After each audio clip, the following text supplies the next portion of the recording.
Hello दोस्तों, नमस्कार। मैं रवि अपने यूट्यूब चैनल पे आप सभी का स्वागत करता हूँ। आज हम लोग जीव विज्ञान की प्रमुख शाखाएं के बारे में पढ़ेंगे। Let's start. पहला क्वेश्चन, किसकी अध्ययन को विटीकल्चर के रूप में जाना जाता है? तो आपका ऑप्शन डी इज करेक्ट, अंगूर की खेती। इसके हम लोग एक्सप्लेनेशन को देख लेते हैं।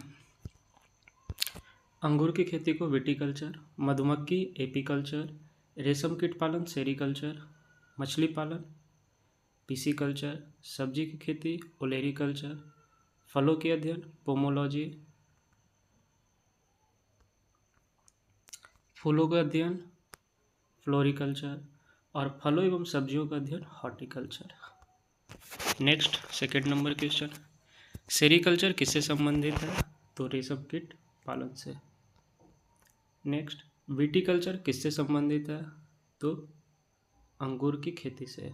Option B is correct. Next question number 4, मधु के लिए मधुमक्खियों और छत्तों का पालन और रख रखाव क्या कहलाता है? तो option B is correct, apiculture.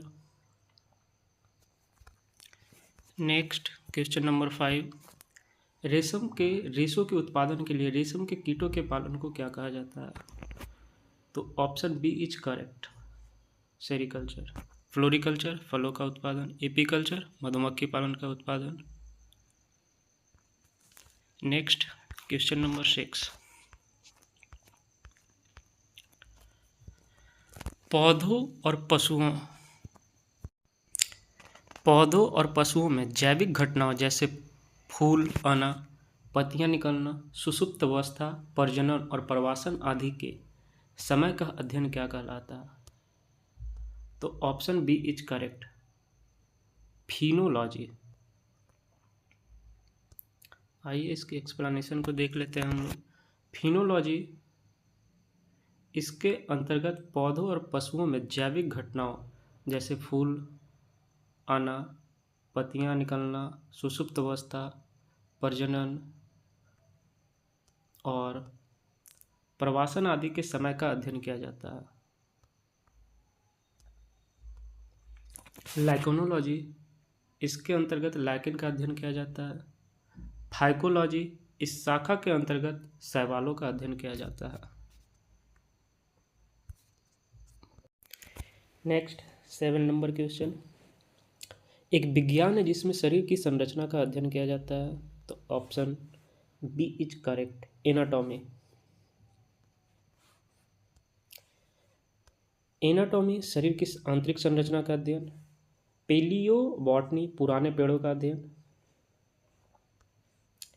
Cytology कोशिका विज्ञान का अध्ययन और इक्थियोलॉजी एंथिकोलॉजी पौधों में परागण का अध्ययन। नेक्स्ट क्वेश्चन नंबर 8, पौधों के विभिन्न पहलुओं के वैज्ञानिक अध्ययन को क्या कहा जाता है? तो ऑप्शन सी इज करेक्ट, वनस्पति विज्ञान। जीव जंतुओं के अध्ययन को जीव विज्ञान या बायोलॉजी कहते हैं। इसकी दो मुख्यतः शाखाएं हैं, प्राणी विज्ञान जिसमें जंतुओं का अध्ययन होता है तथा वनस्पति पादप विज्ञान जिसमें पौधों के विभिन्न पहलुओं के वैज्ञानिक अध्ययन किया जाता है। नेक्स्ट 9 नंबर क्वेश्चन, कीटों का मनुष्यों, पर्यावरण और अन्य जीवों के साथ संबंधों का अध्ययन निम्न में से क्या कहलाता है? तो आपका option B is correct, एंटीमोलॉजी।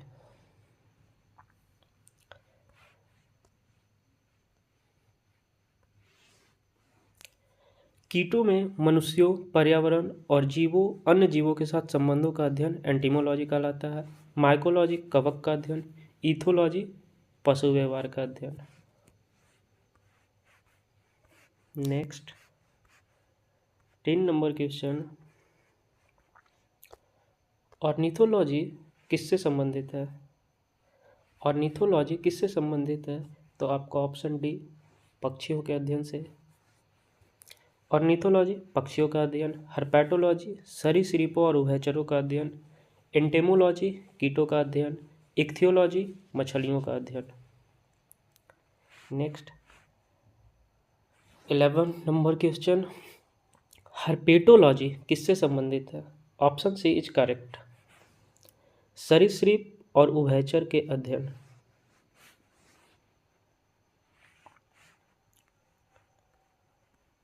12 next, बागवानी की वह शाखा जो सब्जियों को उत्पादन, भंडारण, प्रसंस्करण और विपणन से संबंधित है उस क्या कहलाती है?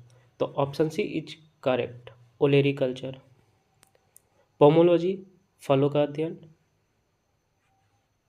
एपीकल्चर मधुमक्खी पालन से संबंधित है और सयस विज्ञान कृषि से संबंधित है।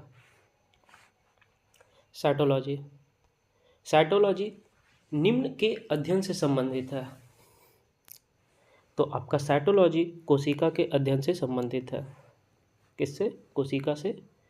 कोशिका का अध्ययन जहाँ किया जाता है उसे हम लोग साइटोलॉजी कहते हैं। जीव विज्ञान की वह शाखा जो कोशिकाओं के अध्ययन से संबंधित है साइटोलॉजी कहलाती है।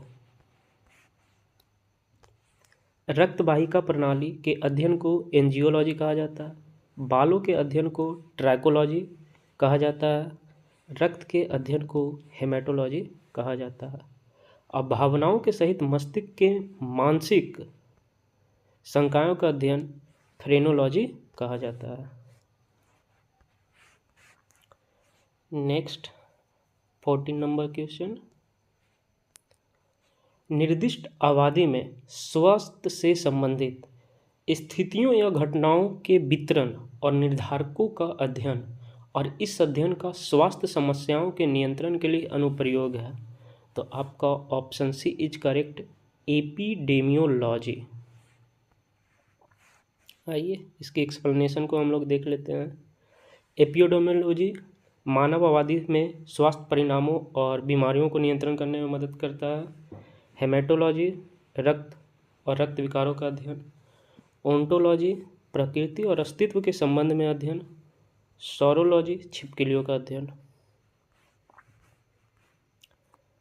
नेक्स्ट, माइकोलॉजी का अध्ययन क्या कहलाता है? तो माइकोलॉजी का अध्ययन आपका कवक विज्ञान, कवक के बारे में जहाँ हम लोग अध्ययन कहते हैं उसे माइकोलॉजी कहते हैं। कवक विज्ञान कवक प्रजाति का ज्ञान है जिसमें उनका जैव रासायनिक विशेषताओं, आनुवांशिक विशेषताओं, मानव के कल्याण एवं आयुर्विज्ञान आदि अनुसंधान किया जाता है। कवक पर्णहरिम रहित होते हैं, इसमें जड़, तना, पत्ती नहीं होता। ये परजीवी अथवा मृतजीवी होते हैं और बीजाणुओं द्वारा जनन करते हैं। कुछ कवक सहजीवी होते हैं। नेक्स्ट, मानव शरीर के निम्न में से किस अंग से संबंधित विषय को हेपेटोलॉजी कहते हैं? तो यकृत के अध्ययन को हेपेटोलॉजी कहते हैं। हेपेटोलॉजी मेडिसिन की एक शाखा है जिसमें यकृत, लीवर, पित्ताशय की थैली, गॉल ब्लाडर, पित्त के पेड़, बिलियरी ट्री और अग्नाशय के साथ साथ उनके विकारों के प्रबंधन का अध्ययन शामिल है। हालांकि इसे परंपरागत रूप से एंटेरोलॉजी की एक उप विशेषता माना जाता है। नेक्स्ट 17 नंबर क्वेश्चन, आर्द्र एवं नम वातावरण में उत्पन्न होने वाले काई, मॉसेस जैसे प्राचीन पौधों के अध्ययन को क्या कहा जाता है? तो option B is correct, bryology. इसके एक्सप्लेनेशन को देख लेते हैं। ब्रायोलॉजी ब्रायोफाइटा का अध्ययन, डेंट्रोलॉजी कायस्टी पौधों का अध्ययन, पेलिनोलॉजी परागकणों का अध्ययन, एथोलॉजी मनुष्य एवं जंतुओं की व्यवहारिकता संबंधी अध्ययन। नेक्स्ट 18 नंबर क्वेश्चन, निम्नलिखित में से किस शब्द का अर्थ पालतू कुत्तों का वैज्ञानिक अध्ययन? तो ऑप्शन सी इज करेक्ट, साइनोलॉजी। साइनोलॉजी शब्द का अर्थ पालतू कुत्तों का वैज्ञानिक अध्ययन है, जबकि कार्पेलॉजी फलों एवं बीजों का अध्ययन है। क्रीमैटिस्टिक्स में धन और समर्पित संपत्ति के प्रबंधन से संबंधित है। क्रेनियोलॉजी मानव खोपड़ी का अध्ययन किया जाता है। 19 नंबर क्वेश्चन, पेडोलॉजी किससे संबंधित है? तो पेडोलॉजी आपका मिट्टी से संबंधित है।